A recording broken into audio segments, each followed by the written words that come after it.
ప్రభు నామమున అందరికీ శుభోదయం. ఈరోజు దేవుని వాగ్దానము ఏమనగా యెషయా గ్రంథము 26వ అధ్యాయము 12వ వచనము. యెహోవా, నీవు మాకు సమాధానము స్థిరపరచదువు. నిజముగా నీవు మా పక్షమున నుండి మా పనులన్నిటినీ సఫలపరచుదువు.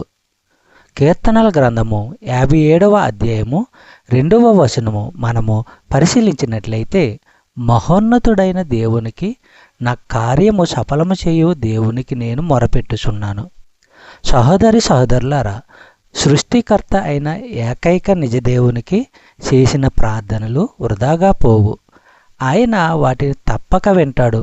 తన పిల్లల విషయంలో ఆయనకు మంచి ఉద్దేశాలు ఉన్నాయి. ఆయన వాటిని నెరవేరుస్తాడు. చెప్పబడిన వాగ్దానము దేవుడు దీవించి ఆశీర్వదించును గాక. ఆమేన్.